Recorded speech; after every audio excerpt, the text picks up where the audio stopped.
All right, well, once again, welcome everybody. We did have the QR code here in case you wanted to view it on your phone, but our team member Kevin is going to also be adding the presentation to the chat so you'll have access to all the links as we go through. So first of all, my name is Gray Rako, and I'm the grant project coordinator for the Los Angeles Regional Consortium. Among my responsibilities, I am the lead on program recommendation.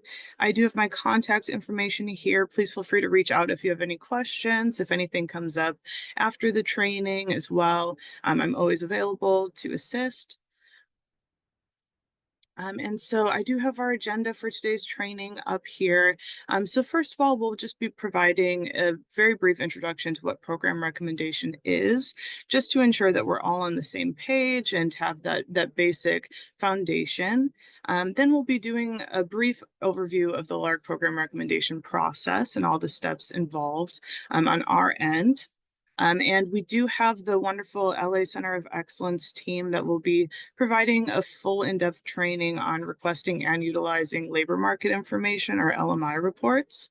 And then we'll be actually completing a walkthrough of how to actually submit a program for recommendation to ensure that you're familiar with all the steps and are aware of any potential issues that you might come across.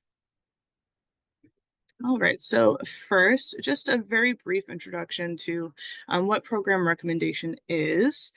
So it is guided by this legislation, the California Ed Code and Title V.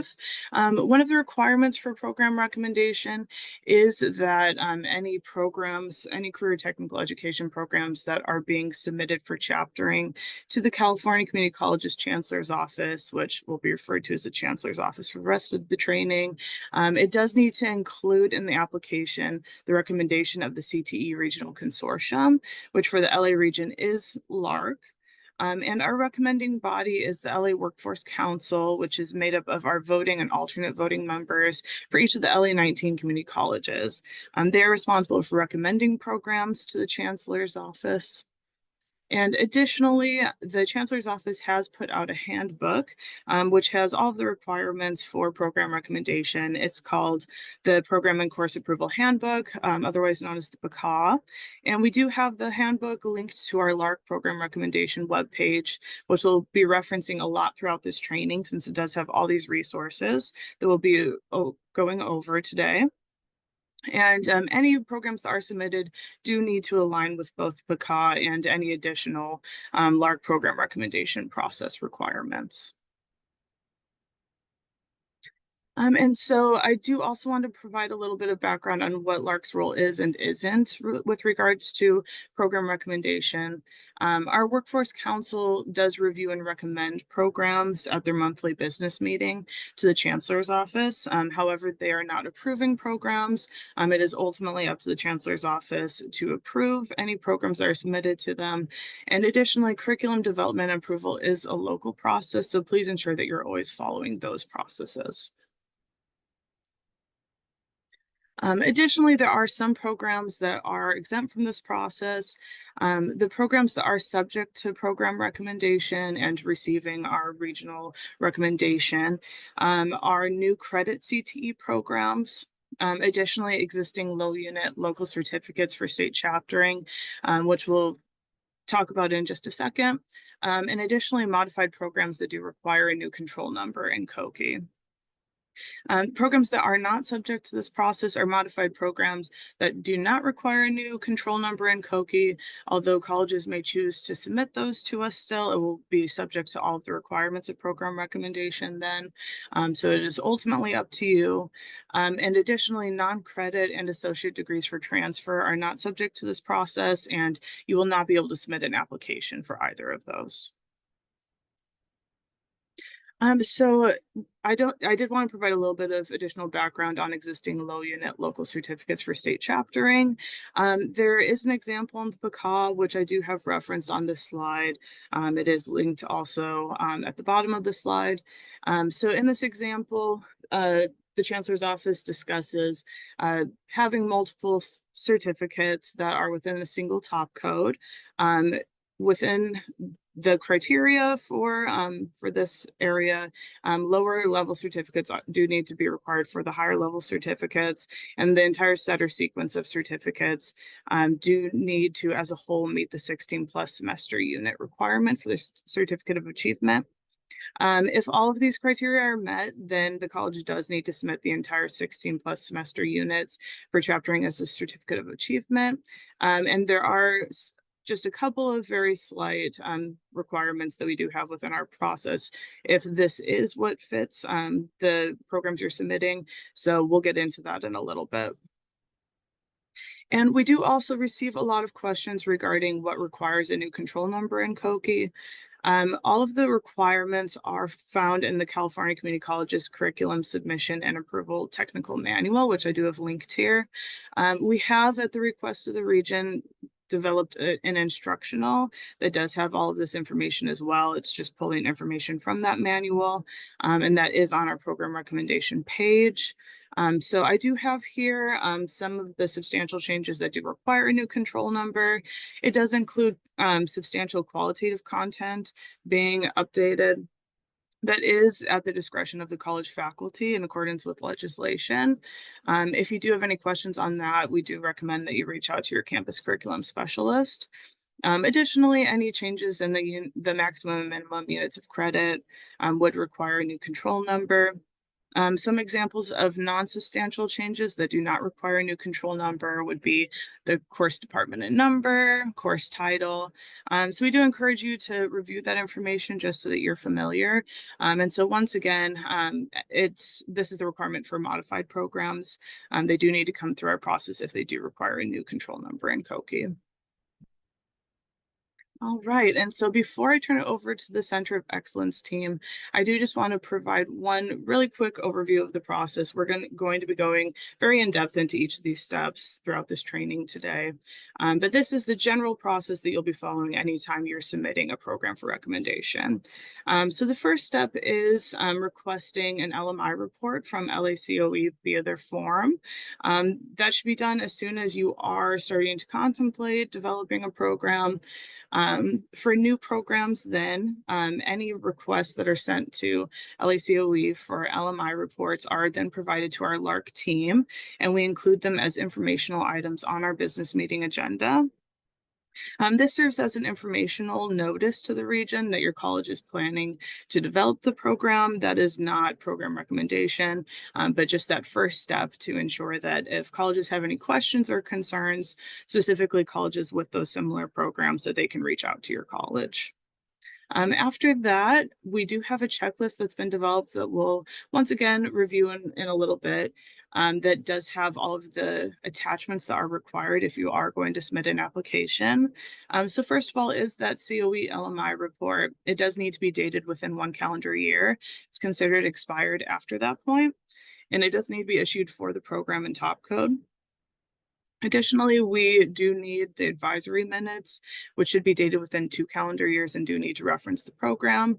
And for new programs, it is a requirement of the LARC program recommendation process that you engage in collegial consultation, which is contacting all the colleges with similar programs per the LMI report.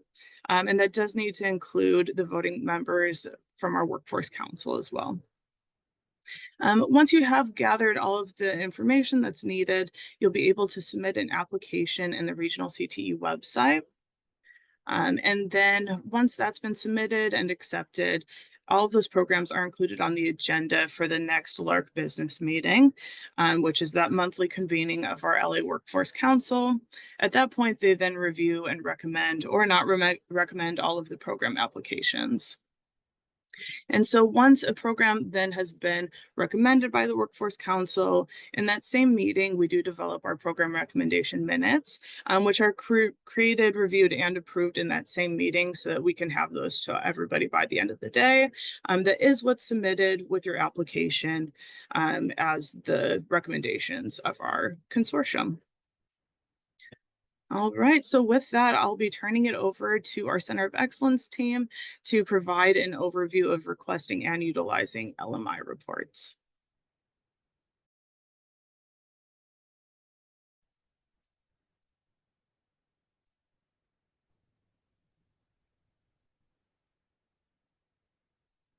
All right. Can everybody see my screen of the LMI request for labor market information website? Perfect. Well, good morning, everyone. I'm Christopher Chen, the Assistant Director of the LA Center of Excellence. And today I'll be walking you through how to use our new labor market information request form. So on the first page, you'll need to select the entity that you represent. This form is only for our community college representatives, as those from other organizations will need to use a separate research request form for labor market information. So on this page, you have to select community college. Any of these other selections will take you to the separate form. So with that selected, you click next. And here you'll want to select the region that the request is associated with. In our case, we will select Los Angeles and click next. From here, you select your college from the drop-down list. As an example, I'll select Cerritos College here. And in this page, you'll want to enter your college's LARC voting member's name and email. If you do not know the name of your voting member, you can click on the link here to bring up a list of names and emails for each college. Since we chose Cerritos at the beginning, I'll put in Dr. Nick Riel here as a voting member name, and we'll put his email here as the voting member email, and then click next. And in this section, you'll select the reason for the labor market request. I'll hand it over to Luke briefly to go over each of the categories along with a couple of examples. Thank you, Chris. Good morning, everybody. So these are the reasons why you can select labor market data, and I'll just go through them one by one. If you hover over these, it will provide you with a description as to why, but the district or college program review is I think it's a 2-year requirement by institution. So if your program is undergoing review, that's what you choose. The next one is if your college had an existing low unit certificate that they would like chaptered as a certificate of achievement with the chancellor's office. This was more popular a couple weeks ago, I think, or couple years ago when they changed the unit threshold there. We don't see as many of those anymore. The next is if you're starting a new program or certificate program and it's for credit. You would check the third box. The program modification are the modifications that Gray mentioned that require a new COKI number or a new control number, excuse me, in COKI. So if you're making changes to courses, content, titles, things of that nature, you would check program modification for an existing program. The next one is the non-credit program development. Now, this doesn't require regional approval, but if your local process requires LMI for your non-credit certificates or awards, that's what you would choose. And then if you don't know why, if you don't know why you're selecting or requesting LMI, or if you're exploring a certain area, you would check the last one. So sometimes we will produce a formal report. Other times that's more just consultations. We've received requests for things like career pathways in space career pathways, or something related to an emerging field that you just want to investigate. That's where you would indicate that, and then usually there's some back and forth from our office to yours. But that covers all the request types. If you have questions about those, feel free to put them in the chat. If not, I'll pass it back to Chris. All right, thank you, Luke. And since the district or college program review category has the most significant changes from our previous form, I'll use this as an example for this run through. So click next. So in our previous form, you had to type into the comment box that you were requesting LMI for more than one program. However, in our new form, we have a selection for you that if you want to select for multiple programs undergoing review, you can select the first option. Or if you're only looking at one program, you can select the second option. So for example, we'll just select the second option for one program and click next. And here you'll just enter the name or working title for the program that you would like us to pull LMI data for. So for this example, I'll just put in licensed vocational nursing. Example right here, and click next. We always recommend linking your LMI request with a top code so the COE can better identify similar programs in the region. Include that information in our supply analysis. You can refer to the top code manual here to look up the top code for your program area if needed. If there is not a top code related to your program, you can select no and provide a zip code instead. For example, I'll select yes and click next. And here in this field, you can look up the top code related to your program. So for example, if I wanted to look up the top code for licensed vocational nursing, I can just type in the name into the box and the top code will be displayed for selection. You can see here, it's easy to use. You can just drop down and click that, and I'll pull up the top code for you right here in the box. Alternatively, you can also enter the top code directly into the selection box if you have that on hand as well. Click next here. And then similar to the top code, providing a zip code facilitates our ability to provide accurate supply data by identifying related programs from other institutions outside of the community colleges. You can use the linked zip user site to explore zip codes related to your program. And once you have that information, you can click yes if you do have a zip code that's related to the program you would like us to review, and click next. So like the top code selection, you can search for the zip code by entering the program name. So here again, I'll put in licensed vocational nursing, and it should come up here. And you can see it's a little different from the zip code. It's practical/vocational nursing, but again, it comes up here, and you can have the zip code pulled up for you. And then we'll click next here. In this section, you'll need to enter the occupation that your program is preparing students for. You can use the ONET link to explore occupations related to your program. If you already know the occupation, you can search for the relevant SOC code by typing into the box.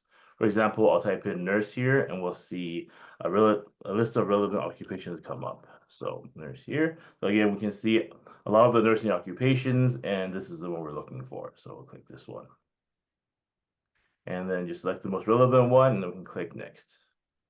If your program prepares students for more than one occupation, you can search for and enter the information in these sections. Since we only have one occupation for licensed vocational nursing, we can skip the additional entry prompts, but again, if there's more than one occupation, you can continue filling these out for us. All right, and finally, this last section gives you the opportunity to provide any additional information and/or comments and concerns that you would like to pass along to the COE. Once everything is entered, you then submit the form, and we will reach out shortly to ask for any clarifications if needed and provide you with a timeline for completing your LMI request. So right here, you just click to submit and put your comments here. And yeah, that is a pretty straightforward form. If you have any questions, definitely you can put them in the chat or feel free to reach out to myself, Luke, or Kristen, and we'll be happy to answer them for you. Perfect. I'm going to.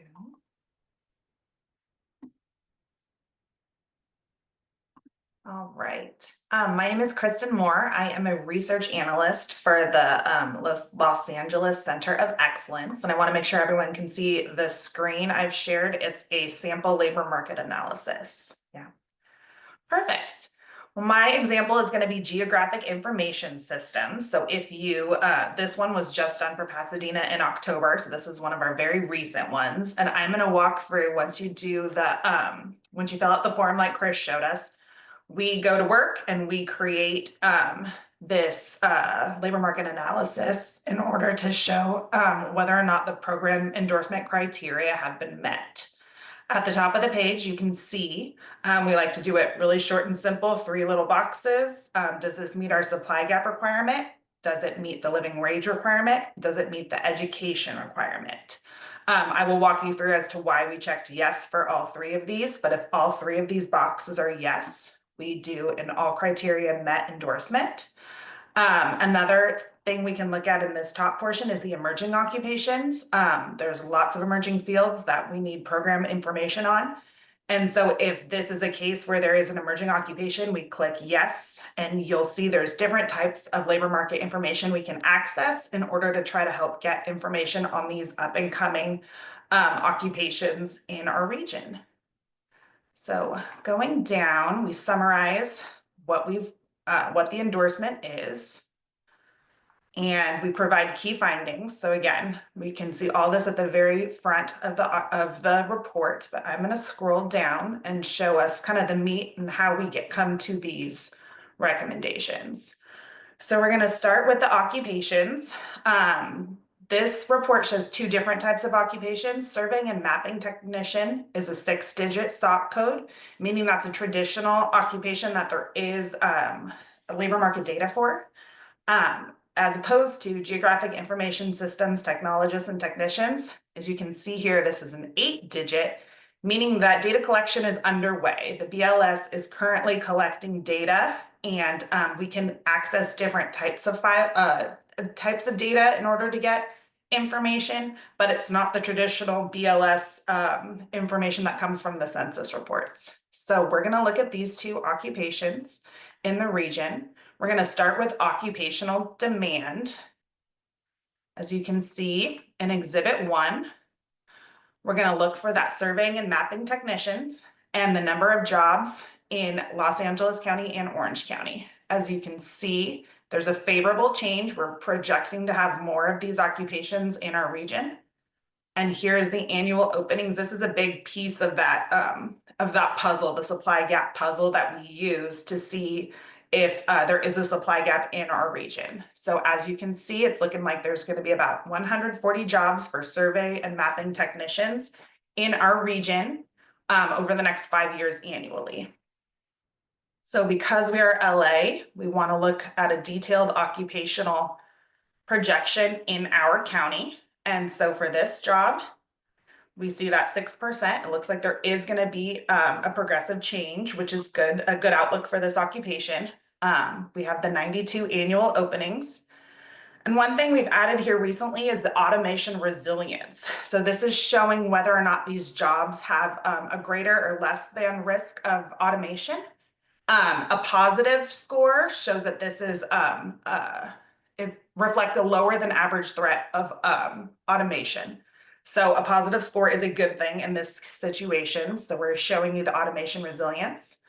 We also like to present the percentage of workers 55 and older, just to show a picture of possible retirement implications in the near future, as well as the percentage of full-time workers. This particular occupation is less than the average. The average across all occupations in California is 81%. This is showing 52%, which is an interesting thing to just look at and keep in mind as we're looking for data for this middle skill occupation. Going down, so this is that was more the supply gap piece. We're going to look now at wages. So in Los Angeles County, the current self-sufficiency standard is $24.03, and this is for one adult, no children. So when we're looking at occupations, we want to make sure that students applying for these jobs are going to be able to support themselves with entry-level wages. So this occupation, surveying and mapping technicians, hits the threshold, which is a great outlook for students earning a degree to become surveying and mapping technicians. Median annual earnings are also included. And then we show what's happening in Orange County as well. Their threshold is a little bit higher at $27.13. And interestingly enough, surveying and mapping technicians do not hit that threshold in Orange County, but they're pretty close. So all just interesting knowledge to kind of know moving forward. In Exhibit 5, what we do is we average the Los Angeles and Orange County wages, especially because so many colleges are right there on the border. So we like to take both counties into consideration. When you do this, the entry-level wages come out to $26.36, which is over the Los Angeles County self-sufficiency standard wage. So this is a favorable chart for COE, and this is why we would get that living wage check at the beginning of the report. So moving down to job postings, what we showed earlier was traditional labor market information that's coming from census and occupational employment surveys. The job posting section is called real-time labor market information, and this we come to, it is a search of job postings in our region, so in Los Angeles County and Orange County over the past 12 months, and how many job postings are being posted for the occupations we are looking for. So it is more of a real-time snapshot of what's going on in our region. And the nice part about this is we can also look up this emerging occupation, this GIS systems technologists and technicians. As we can see here, it's looking like there's more postings for this job, this emerging job, than there are for the traditional job. So that's a great outlook for these GIS technicians. Moving forward, we can also look at the titles of these jobs. So it's looking for GIS analysts, specialists, technicians. We can look at the top skills that are requested on job postings, which is unsurprisingly GIS software, as well as programming languages, as well as the top employers in our region. So according to this, it was Stantec, Boston Scientific, and Michael Baker International were the top employers that posted the highest number of job postings for these occupations in the last 12 months. One piece that is also interesting that we're looking at what employers, the type of educational attainment they're looking for in prospective employees. What this is saying is that the majority of employers are looking for GIS technicians with a bachelor's degree. So nearly 3/4 of employers are looking for that.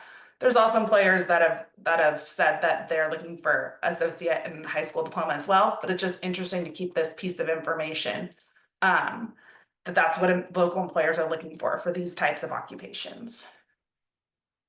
All right, I'm talking more about educational attainment.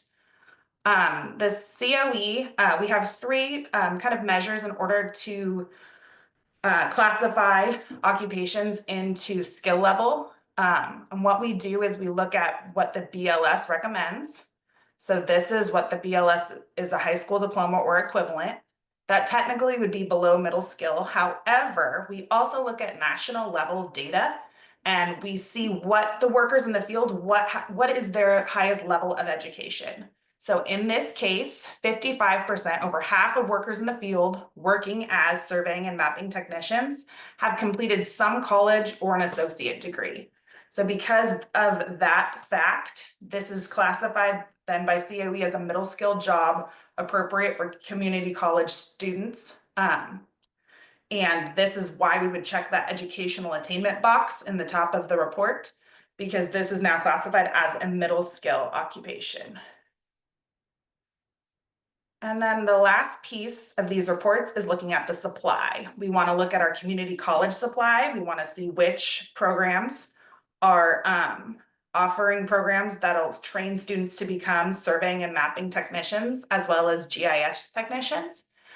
In the COE, in the community colleges, it's the surveying and GIS top codes. So as we can see here, Santiago Canyon, Rio Hondo, and Cypress have the largest number of awards, the largest average of awards over the past 3 years. And so we get our number, we have 99 average awards annually. But we also need to compare it to other post-secondary educational institutions that are also training students for these middle skills GIS occupations. What's interesting here is we also like to include bachelor's degrees in these if it's appropriate. And because we learned in the section before that employers are looking for students with bachelor's degrees, we included those degrees in this Exhibit 11 as well. So all of these Southern California, USC, these are all bachelor's degrees. And this University of Mass Global, they're on average graduating 2 students a year to work as GIS technicians. Moving on, our last exhibit shows the percentage. We just want to see how many awards are community college as opposed to post-secondary awards. So community colleges are definitely conferring the most awards for these programs. At the end, we show our appendix with the occupations that our target occupations that we were looking at, as well as our data sources. So obviously feel free to peruse those when you get your report. I am going to go back up to our key findings section as promised, because we talked through all of these, the bigger way how we came up with these numbers, but we can see our supply gap. There was 140 annual openings as compared to 114 awards. So this is favorable. This is why we would say there is a supply gap in the region. and why it would that criteria is met in order to move forward with a program. As far as living wage goes, easy. This is $24.03. And entry-level surveying mapping technicians are making $26.14. So that is also favorable. That's why we would click that yes box. For educational attainment, like we explained, while the BLS is recommending only a high school diploma, we see that workers in the field in this occupation for surveying and mapping technicians, they have completed college or an associate degree. So this is this is why we would choose the education box, that this fits our community college constituents. Lastly, just an overview. We have 8 community colleges in the regions that have conferred 99 awards, and 2 other post-secondary institutions that have conferred 15 awards annually. So knowing all that, that is what goes into these neat little boxes at the top of the LMA, and this is how we come to our program endorsement criteria. Thank you. Thank you, Kristen. And she is maybe too modest to say this, but she is the longest standing COE employee at our office. How long have you been working at the COE, Kristen? Like 10 or 12 years? I'm just finishing up year 12, yes. Yeah, so when you receive these reports, Kristen has her hand in, I'd say 99% of them. So she has been awesome. We couldn't do this work without her. All right, thanks, Kristen. I'm going to walk through a baccalaureate report. These are a little bit more time intensive and require looking at regional data as well as statewide data. We have seen an increasing number of these requests. The Chancellor's Office has updated their requirements and application process. I'm sure those of you that have applied are familiar with it. So I will be walking through a report that we just did for Santa Monica College for their interaction design program, which they've actually had for some years now, but we're making some changes to. So we have our table of contents. These are all, hyperlinks to different areas in the report, so you can click on those. But basically, the format is similar, but a little bit more in depth. So the key findings, we quickly summarize historical employment in these reports. We look at job openings. Now, I will note that we had been doing a 5-year projection just like our other programs. But after this January 15th application period, we'll be moving to a 10-year projection because we know that a lot of these programs take time to get up and running. And then once we get students in those, the time to completion is longer than a certificate or an associate degree. Similar to the typical LMA that Kristen ran through, we look at the job openings. And then we look at the wages, and this is a little bit more in depth. We look at every percentile from the 10th, 25th, median, 75th, and 90th to see the whole lifespan of earnings. We also analyze job postings, similar to what we did there. And then we also look at advertised salaries, because one of the components required of these is to see if bachelor's degree holders will earn higher wages in the labor market than folks with an associate degree or high school diploma. Then we summarize the number of awards and then conduct a gap analysis along with employer preferences. So the first part is the introduction to the report. This is actually provided by the college. So what we've done in the past is we send out a draft report to the requesting college and say, hey, please review this report. If it looks good to you, provide us with a brief introduction, background to your program. We incorporate that here, and then we summarize the occupations that we're looking at. So for interaction design, we're looking at, this is sort of the key occupation, web and digital interface designers, but it also involves work of web developers and software QA analysts and testers. And then we just summarize what we're doing. All of our hyperlinks and footnotes, by the way, are active. So if you want to read more about the occupation, this will link you to the occupational Outlook handbook, or I think that's what it's called, from the Bureau of Labor Statistics.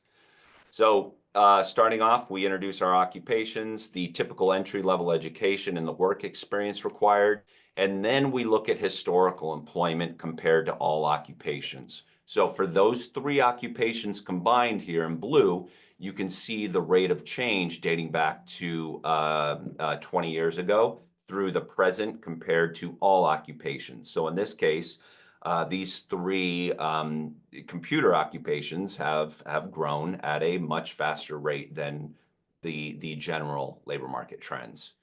And as I mentioned, we look at LA and California for these reports. So we take each individual occupation, we look at the size of occupation, how many jobs there were in LA and California in 2023, how many jobs there will be in 2028, that projected change. And then again, the annual openings takes this growth into account. So the new job growth, as well as replacement needs when someone retires, moves out of state, changes jobs, whatever that might be. Then for the wages, like I said, we do a more in-depth look at these. And because this report has three occupations, we calculate the average of those. And then here is the average wages in red. Now, because these are baccalaureate degrees, the bar is somewhat higher for wages. We want our students exiting these to be, making more in the labor market than students with an associate degree or a high school diploma in most cases. So you can see here we have the living wage standard for a single adult with no children at $24.03 per hour. And then for a adult with a school-age child, that nearly doubles. Children are costly, as we know. So this gives you an idea over the lifespan. In contrast, when you look at an occupation like home health aides, we often reference it, the 10th to 90th percentile is much more flat. So we don't see a lot of wage increases at the higher end for an occupation like that. But the good news is for these, we do. And then detailed by occupation broken out here. So you can see that the software quality assurance analysts and testers, they make the most upon entry, the 25th percentile. But then at the 75th percentile, you have these web and digital interface designers surpassing them at $70 per hour, along with the median annual earnings in the right. And then here's the average across all. We also look where these folks are working or what type of businesses they work for. So in this case, I know there's a lot here because guess what? These computer IT roles, computer science roles, they're needed across all industries. Unlike, if we were to do nurses, we would see health be the lion's share, over 90%. But you can see this is relatively split. The two primary are professional, scientific, and technical services. This includes some tech consulting companies, and then information is like motion picture and Hollywood type businesses. Similarly, we look at job postings over the last year, and we identify how many there were. So in this case, 3,500 almost, and then we look at the reported job titles. So these user interface designers emerged at the top. We got back-end engineers, web developers, front-end software engineers, test engineers, etc. And then we look at the educational requirements. So of all the job postings that listed an educational requirement, 87% of employers were seeking candidates with a bachelor's degree. So that is a strong case that these folks need a bachelor's degree. Then to see how much employers are willing to pay for candidates with a bachelor's degree, we compare those postings that require that to those that only require a high school diploma or associate degree. In this case, those advertising for a baccalaureate degree are advertising salaries $51,000 higher. And I just want to note, I thought of as we're going through this, after the January 15th deadline to be consistent with the other 8 regional COEs throughout the state. We are going to be analyzing statewide job postings, and we'll include an additional display to show which county or city those job postings originate from. And most of the time, there's a lot in LA. The reason why we do that is for smaller regions like the far north, you know, that they're analyzing, if they were to use their region, sometimes 3 to 10 postings, and that's not a very robust sample. So we're going to be looking at statewide postings. After job postings, we get into the supply data. This top code here, other fine and applied arts, is where Santa Monica has coded their interaction design program. And then we look at the other institutions under related zip codes. And so we summarize that here. The top code data we get directly from Datamart, and this is much more timely than data from IPEDS, which is for all post-secondary institutions in the country that participate in financial aid. So there's a little bit of a lag here. And then we look throughout the entire state. So that first table was LA, and now we're looking at California. Then we conduct our gap analysis. So in LA County, with over 1,100 job openings and only 81 bachelor's degrees issued in related fields, we can see there is quite a pronounced supply gap. But when you look at the state, it is even larger. So that is kind of our summary finding. And then we get into the recommendations and discussion. So these are the specific elements that are called out in legislation that the Chancellor's Office requires. So evidence that employers are having difficulty filling positions that require these. You know, in this case, we leaned heavily on job postings. So we have a lot of job postings. These outnumber the traditional LMI job openings, and that they are seeking these candidates with a bachelor's degree. Evidence that they're willing to pay more. That is summarized in the sub-bullet points, that they prefer candidates. Again, looking at those job postings, 87% of them. Here is one criterion that is difficult to tap into with the resources at our fingertips. So evidence of job placement and or promotion opportunities for candidates with a baccalaureate degree. We just say that this requires additional information from regional employers. So most of the time when colleges are developing these programs, it's based on employer demand. Hey, we need more probation officers or treatment counselors. And so letters of support from employers can speak to this right here. And then that they will provide for higher wage job opportunities. So we summarize the wages. Then finally, we look at our methodology. So you can always reference this, looking at the demand, then the supply, then conducting our gap. At the end of the report, we include detailed tables of supply. So you can see the institutions issuing awards and how many they've issued over the last 3 academic years. And then finally, just about the Center of Excellence. And if you want to go to our website, you can there. But that is all for baccalaureate degrees. A couple things to note. Because these are more in depth, we ask for 90 days to produce these reports versus the 3 to 5 weeks. We also include, actually, I'm going to share my screen. I know I stopped, but I'm going to share it one more time. Another stipulation that the Chancellor's Office has asked for is a cover letter.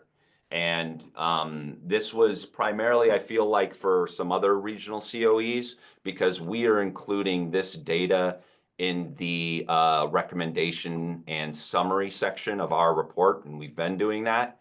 But this cover letter simply summarizes our findings. So this is required to upload along with the report. And again, not just favorable snippets of the report, but the entire report.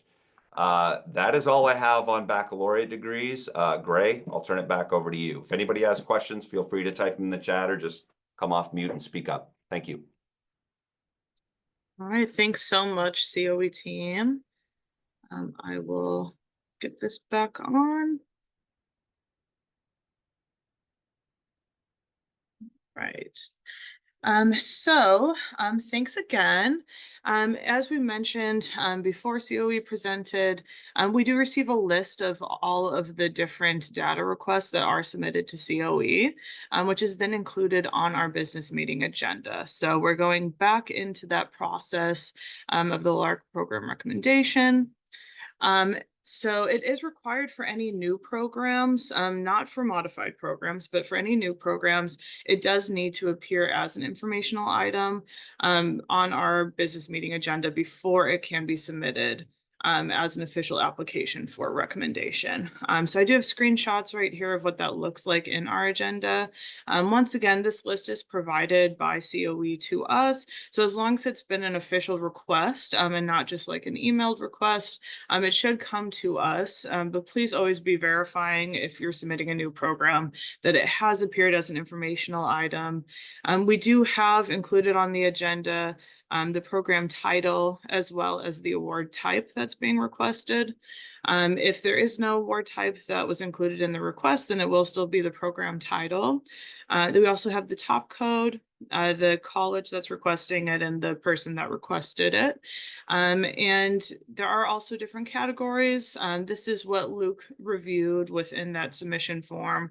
For the different categories you can select for the reason that you're requesting a data request. We do include all of these different reasons, with the exception of like the non-credit, which would not appear on the agenda. So a little bit of information about when it appears on the agenda as a data request.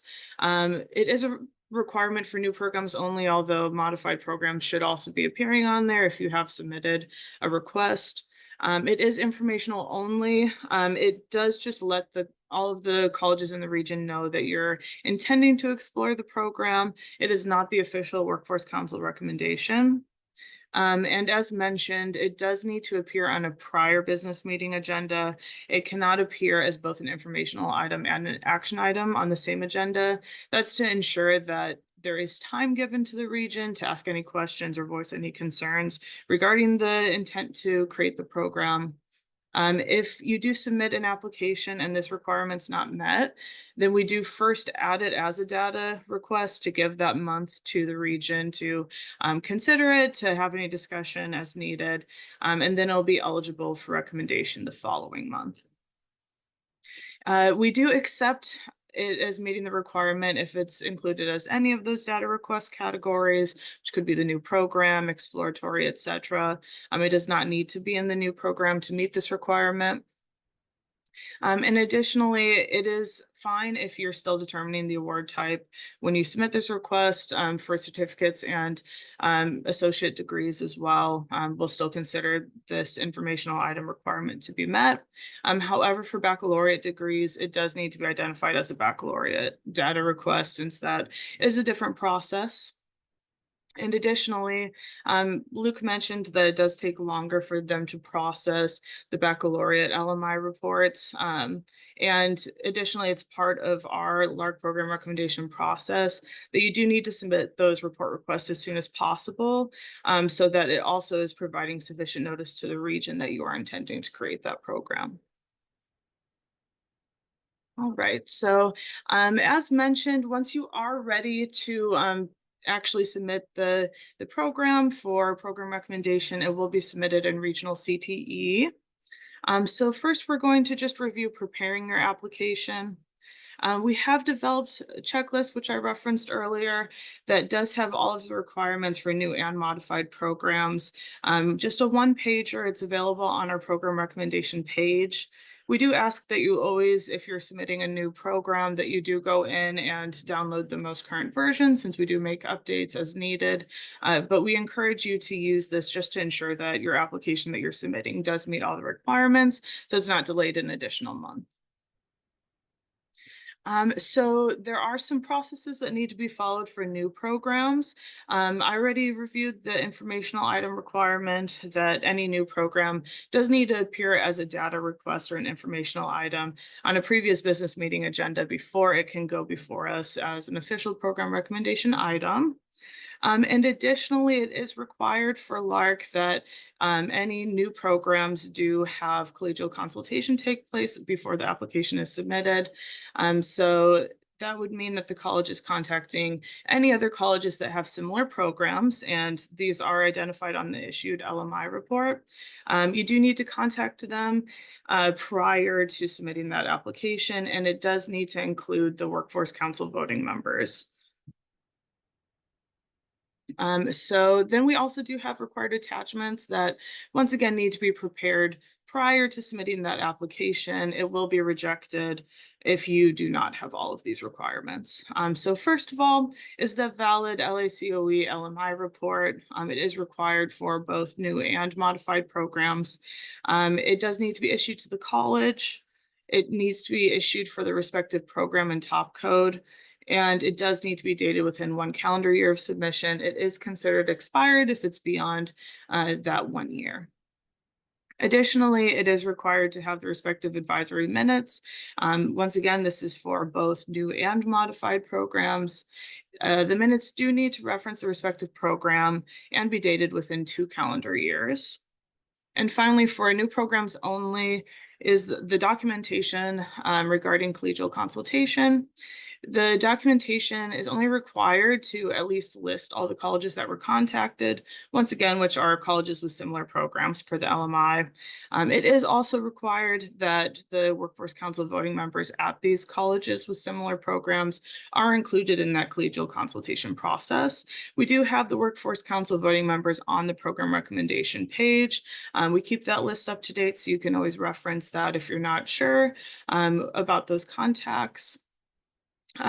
Although we do accept documentation that doesn't have the Workforce Council voting members included, I will add a comment to your regional CTE application as a reminder of the requirement if I don't see documentation. So we do recommend that you include that in your application if you do have like an email that was sent to the voting members as well.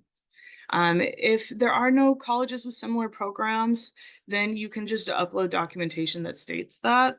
And additionally, if you're submitting a program modification and the application is requiring you to upload a document, then you can just upload a document that states that it's not required for your submission. All right, and so once again, Regional CTE is the website that's utilized for all of these program recommendation applications. You do need to have an account to be able to actually submit an application on Regional CTE. And Regional CTE is used by all of the California CTE Regional Consortia. So all of the programs coming through for California are going to be found on the Regional CTE website. Additionally, we did have a separate training previously that was just for utilizing the website and any common troubleshooting that you might need to do. That is available on the Regional CTE website. I've got the link there, and it's also available on our program recommendation webpage. You do need to be logged in to be able to access it, so just keep that in mind. So first of all, as I mentioned, to be able to submit an application, you do need to have an account. If you do not have an account, you're able to register through that website. I've got a screenshot down there. Please ensure that you are utilizing your college email when registering. Otherwise, you will not be able to set up your account. And additionally, we know that some of you do work with multiple colleges, especially those within LACCD. And so please just select the college that you work with most when registering. And when you're submitting applications for other colleges, you will need to make an update in the system, which we'll go over in a little bit. We are working with the Regional CTE web team to see if we can find a solution to that issue, since it has been challenging for some of you. So we'll keep you up to date on that. All right, so once you are actually logged into Regional CTE, one of the critical places to go is the dashboard, which is accessible from various locations on the website. In the dashboard, the biggest function is that you are able to access your drafts. So if you have started an application and then saved it, when you log into your dashboard, you'll be able to access your drafts. If I have to return an application to you, I'm able to return it to your draft, so that's where you would be finding it. Additionally, on the dashboard, that's where you can access training. And you also have the option to start an application from the dashboard. And all of your programs will also be compiled here. Additionally, one of the really helpful features on regional CTE is the browse feature. You are able to search for programs statewide or within our region or even for your college. You are able to use the search feature. If you type in your college name or the name of a program, that'll be the easiest way to search for that. But you also can filter by region, by stat of the application, or by top code. Once you enter your filters, you just hit apply filters and it'll sort all of the submissions for you. I do want to note that any LAOC RC, which would be anything before January 2022 for us, is under an archived region. So it's Los Angeles / Orange County archived filter. It'll only be LARC if it is starting when LARC was founded in January 2022. All right, and so we are just going to walk through some critical pieces of submitting an application in regional CTE. First of all, I do want to quickly review the timeline for submitting an application. So the deadline for submitting an application is always the last business day of the month prior to the respective business meeting. So for instance, for the December business meeting, the deadline for submitting an application will be Friday, November 29th, even though it technically falls on a holiday, so please plan accordingly. Anything that's submitted after November 29th would then be considered for the January 2025 business meeting. We do have all of the really critical dates on our program recommendation calendars. Those are available on our program recommendation webpage. We do have them created by semester through fall 2025.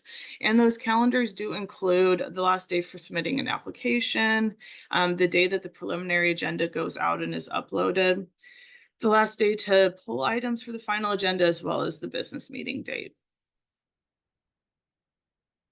And so as mentioned, any programs new or modified that are going before the Workforce Council for recommendation do need to be submitted as an application in regional CTE.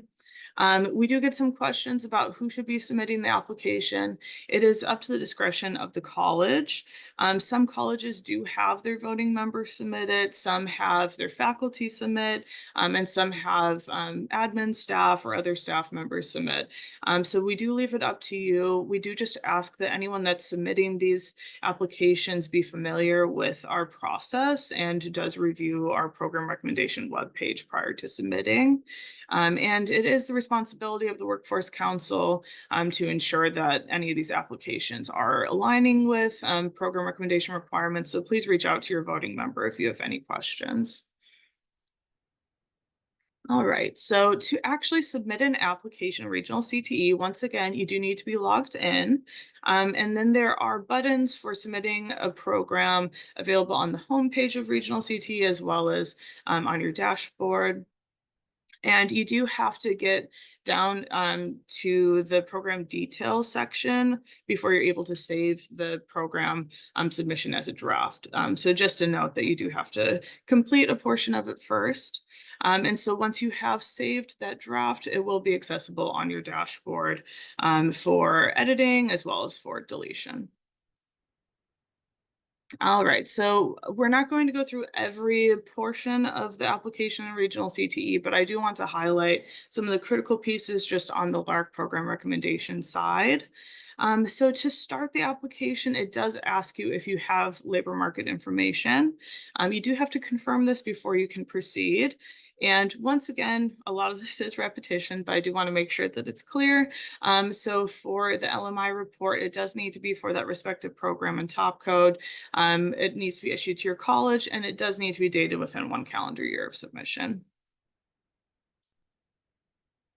All right, and so for the next section, it is the submitter information. It is automatically included from your account. This is where we potentially run into issues for those of you who submit for multiple colleges.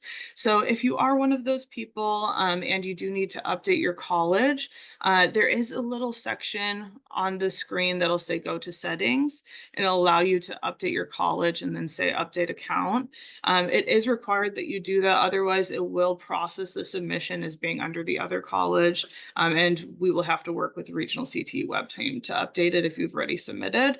So please make sure you do that update, and sometimes you do need to refresh the page for it to actually load. So please ensure that that college is always aligning with the college for which you're submitting the application. All right, and then in the program detail section, for the program title, please ensure that that is aligning with COGI and that you are double checking with everything being exact, like no typos, everything being exactly as it needs to go on the agenda.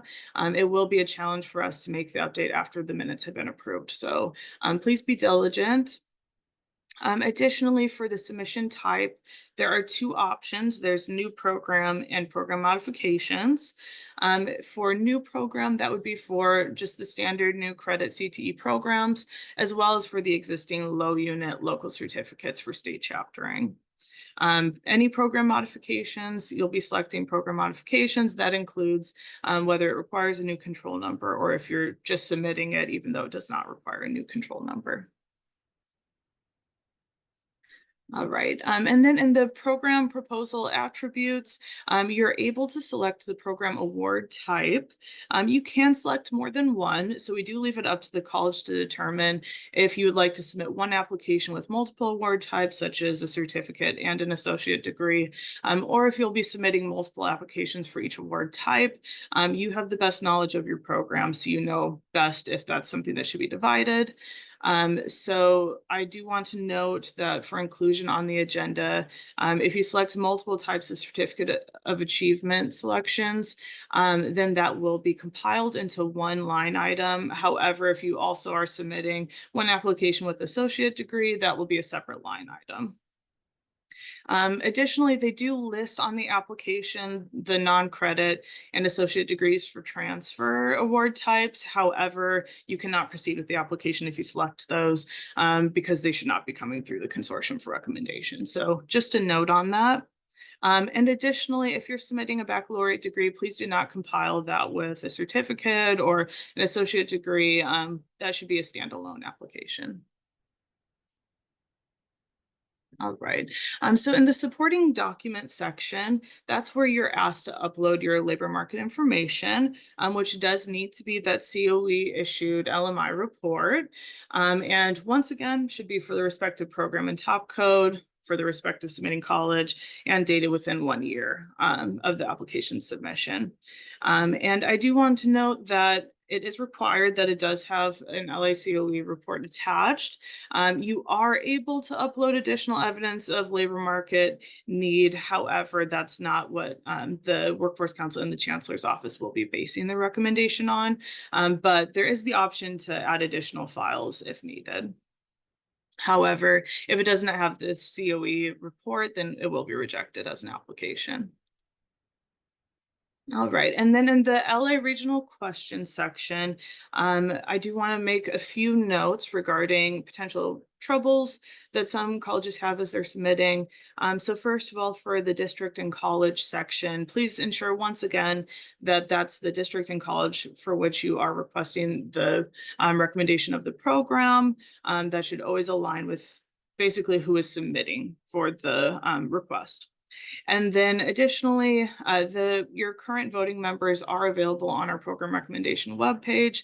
Always reference that if you're not sure about your own current voting member, that should always align. And additionally, there is a question for the reason for program recommendation. For this, there's 3 options. For the new program, that's for the new credit CTE programs. For program modification, once again, that's any modified programs, whether they require a new control number and COCI or not. And then there's also the locally approved option in this section, which that's what would be selected for the existing low unit local certificates for state chaptering. Additionally, in this section, you'll be asked to upload your advisory minutes. Once again, they do need to reference the respective program and be dated within 2 calendar years. We do ask, if possible, that you highlight the relevant sections of the minutes that note the discussion and approval of the respective program.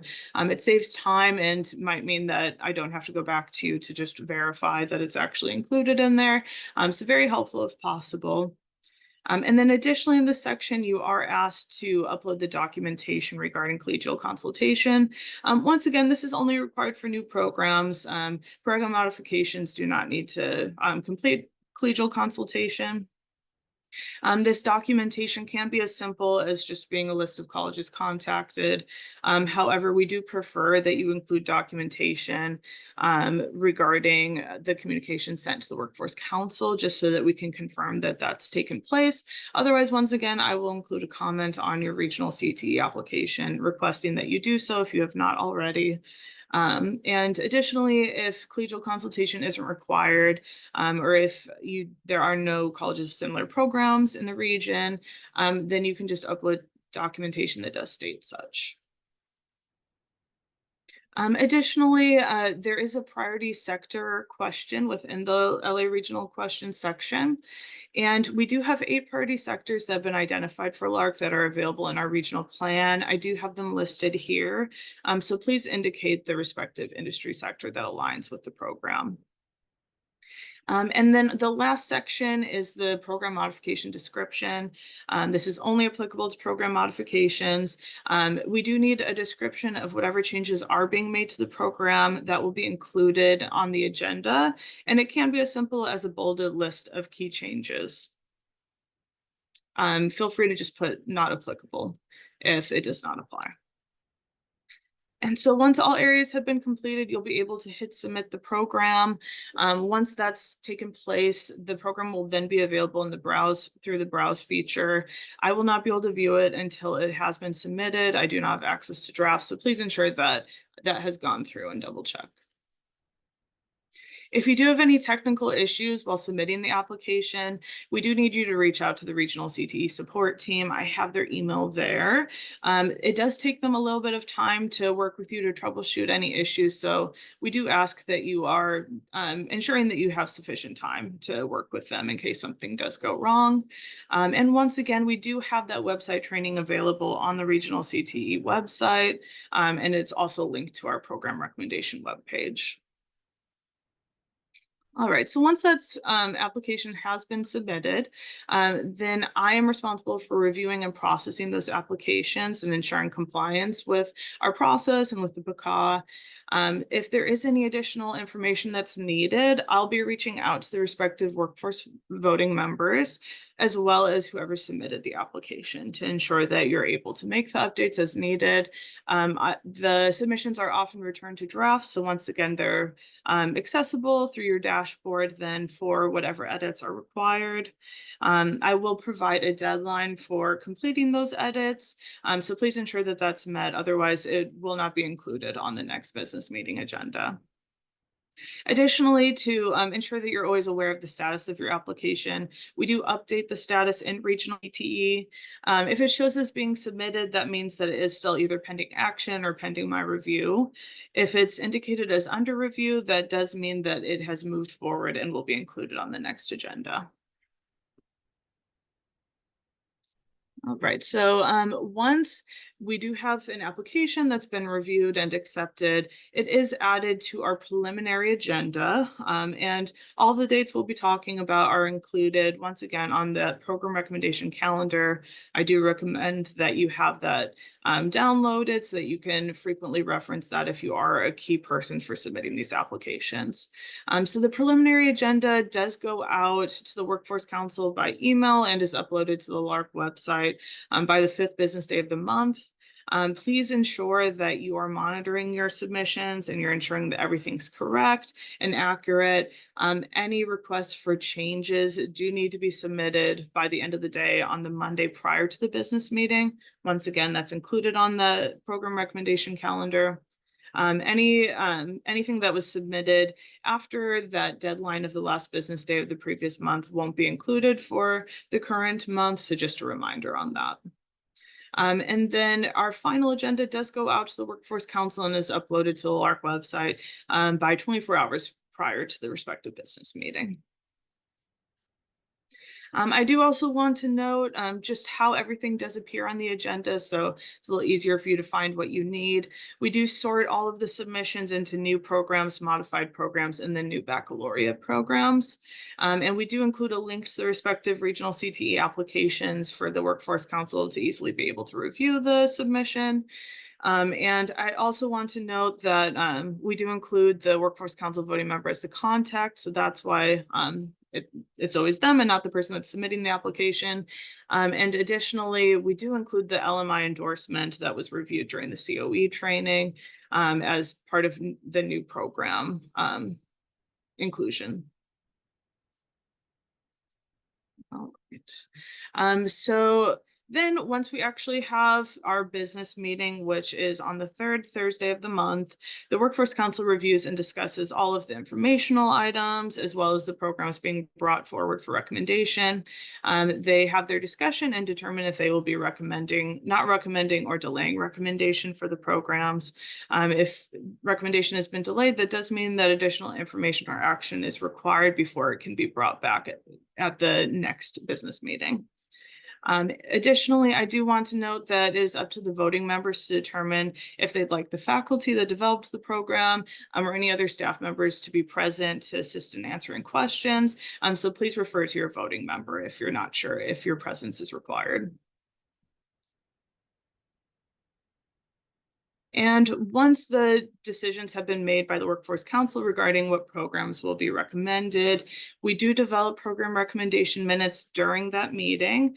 They're created, reviewed, and approved during the business meeting to ensure that there's no delay in getting you the documentation that's needed. Once the minutes have been approved, they're uploaded to the LARC website as well as emailed to our Workforce Council by the end of the business day, unless there's some extenuating circumstances. And you can always access those minutes in our meeting archives or at the bottom of the program recommendation webpage. And I do want to note that those program recommendation minutes are the documentation that is required to be submitted with your application to the Chancellor's office. It is proof of our consortium's recommendation of the program. Additionally, once the decisions have been made by the Workforce Council, we do update the regional CTE application. If it's indicated as recommended, it's a new program that's been recommended. If it's informational, that's a modified program that's been recommended. And if it's not recommended, that means that the program was not recommended by the Workforce Council. And additionally, for baccalaureate programs, it is part of our process that the LARC CEO board, which is comprised of the LA 19 community college presidents, they do receive notice of any recommended baccalaureate programs, just so that they are informed. We do get questions sometimes regarding the appropriate contacts for the various areas involved in program recommendation. For any LMI report or data questions, that should go to the LA Center of Excellence. I do have Luke's information here as our director of COE. For anything related to program recommendation, which would include anything that I did discuss today, I'm the point of contact, so please feel free to reach out at any given time. And once again, if you're having technical issues with the regional CTE website, please reach out to their web support team. They'll be able to help you. Feel free to copy me on the communication. I'm happy to assist if there's some delays in resolving certain issues, especially if you have a tight deadline for getting through the program. All right, well, thank you so much for your attention. Now we have some time for questions for anybody that might have anything pending. Feel free to put it in the chat or to unmute. All right. Well, I will stay on for a little bit in case anybody is just camera shy, but thank you so much for attending, and thank you COE team for giving such a thorough presentation. We appreciate all of you, and I hope you have a great rest of your day. Thanks, Gray, for organizing this. This is great. Yes, thank you, Gray. Thank you, Luke and COE team. Appreciate all of you, and thank you everyone for being on. Have a wonderful day.